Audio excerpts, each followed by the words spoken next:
J'ai été éduqué dans la religion catholique, religion qui m'a fait vivre beaucoup de frustration durant mon enfance.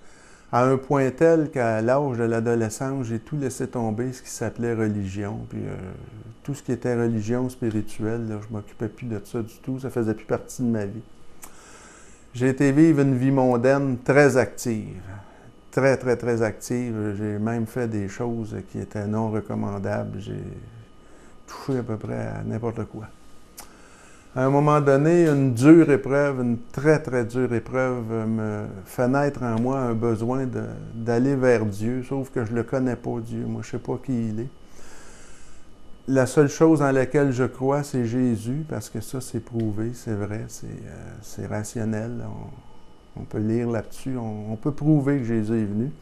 Puis la seule manière que j'ai d'aller vers ça, c'est de retourner à la religion de mon enfance. Sauf que dans cette religion-là, je ne suis pas encore satisfait. Je m'ostine avec les curés. Ça n'a pas d'allure, ça ne marche pas pantoute. À un moment donné, je décide de lire la Bible. Je me dis comme ça, je vais rejoindre ce que je veux, mais je lis ça, puis plus je lis, moins je comprends. Je lis le premier chapitre, je comprends rien. Je lis le deuxième, je comprends encore moins. Puis plus j'avance, moins je comprends. Je pense que j'aurais compris plus un livre de chinois que ça. Puis un bon dimanche matin, je vais poser un geste qui est inhabituel chez moi, que je ne pose pas d'habitude. Je vais ouvrir la télévision, puis l'émission qui est diffusée, ça s'intitule « L'heure de la bonne nouvelle ». Puis j'écoute ça, puis ce qu'on y dit, ça fait mon affaire, parce que ça parle du sujet sur lequel je recherche, ça parle de Jésus, ça parle de Dieu, ça parle de sa parole. Puis j'écoute ça attentivement, puis au cours de l'émission, on nous propose d'écrire puis de faire venir un calendrier biblique, ce que je fais. Je reçois le calendrier pas longtemps après, ça a pris 3-4 jours.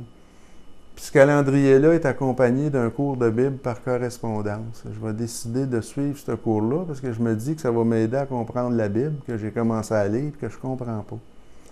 Puis je vais suivre ce cours-là, je vais en suivre un autre, je vais suivre toute la série au complet. Puis effectivement, c'est ce qui arrive. J'apprends beaucoup de choses, je comprends la Bible mieux. J'apprends entre autres que ma religion n'est pas conforme à la volonté de Dieu, que ma vie non plus n'est pas conforme à la volonté de Dieu, qu'elle ne l'a jamais été, puis qu'il faudrait que je change des choses là-dedans.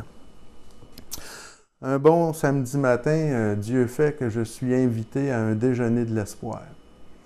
Je me rends là, puis l'atmosphère qui est là est extraordinaire, ça m'impressionne au plus haut point. J'aime l'atmosphère qui est là, ces gens-là m'attirent, puis je ne sais pas pourquoi.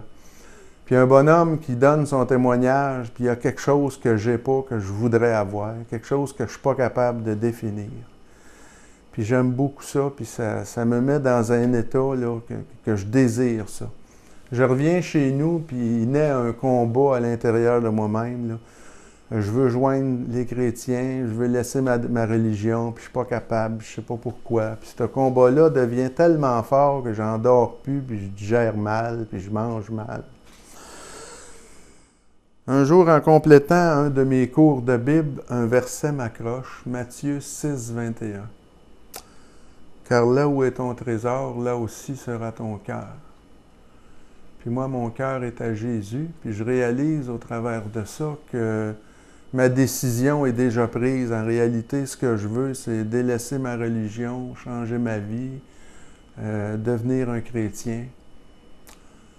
Mais je ne suis pas capable encore de le faire. Puis, peu de temps après, il y a un événement dans ma vie qui va me confronter et qui me force à prendre une décision.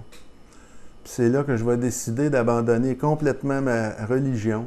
Je vais à ce moment-là recevoir Jésus dans mon cœur, je vais l'accepter comme mon sauveur personnel, puis je vais lui demander d'être le maître de ma vie. Je vais faire profession de foi en lui. J'ai reconnu à ce moment-là également que j'étais un pécheur et que je ne m'en sortirais jamais sans lui.